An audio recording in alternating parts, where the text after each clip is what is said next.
Je voudrais dire ma colère devant les gens qui aujourd'hui organisent cette désinformation.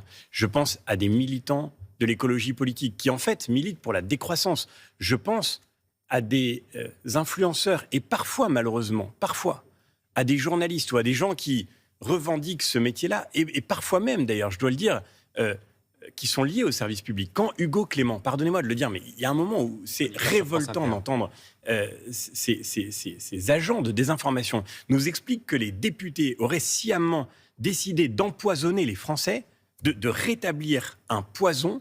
Mais pardon, mais non seulement c'est faux, mais en plus, cette accusation est d'une violence incroyable. Quand Sandrine Rousseau nous dit qu'elle a rien à péter de la rentabilité des agriculteurs, mais est-ce qu'il faut lui rappeler qu'en France, vous avez un tiers des agriculteurs qui vivent sous le seuil de pauvreté?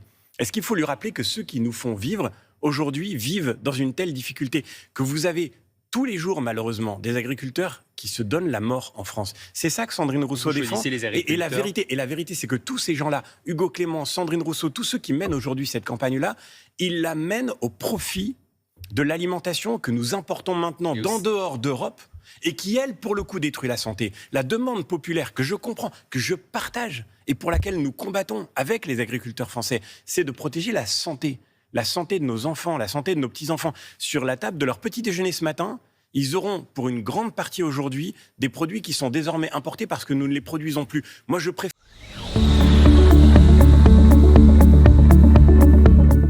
Non mais là, si ça heurte, c'est parce qu'il y a l'image évidemment de cette place de la République, mais des scènes comme ça, vous en avez toutes les semaines, vous en avez tous les jours, dans les petites placettes, dans les salles municipales. Et à Saint-Denis, dont Alexandre Devecchio a parlé, vous allez à Saint-Denis, vous en avez en permanence, et pas seulement en période de Ramadan. Donc évidemment que le sujet, c'est culturel, c'est l'islamisation de notre société. C'est comment, d'ailleurs, on tolère une mosquée géante place de la République, mais je trouve que c'est le parfait miroir de ce qui est devenu la République, qui jadis est né sur des valeurs de laïcité, de neutralité, du fait que le religieux ne devait pas être dans la rue. Bon bah voilà, hein, c'est le retour de bâton de tant d'années où elle a laissé faire et où elle a laissé islamiser le pays.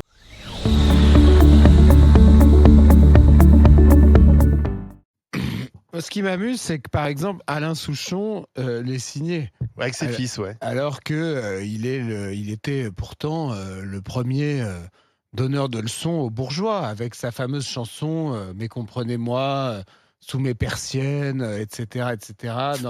Dans les poulaillers d'opinion, on entend la conversation de la volaille. Les poulaillers d'acajou, ouais, la volaille qui fait l'opinion. On peut retrouver cette chanson. Il se moquait beaucoup des bourgeois, et notamment des bourgeois qui se plaignaient de ce qu'il y avait sous leurs persiennes. Il en est devenu un. Donc il en est devenu un. Mais c'est marrant, comme c'est souvent comme ça quand même, la gauche caviar. Donc là, on est en plein dans la gauche caviar, qui ne veut pas en bas de chez elle. D'ailleurs, le patron de Dexia, gauche caviar, je suis pas trop sûr. Le 6e vote beaucoup à gauche quand même, Charles. Patron de Dexia, il sera ravi de savoir que c'est un gauchiste. si, alors juste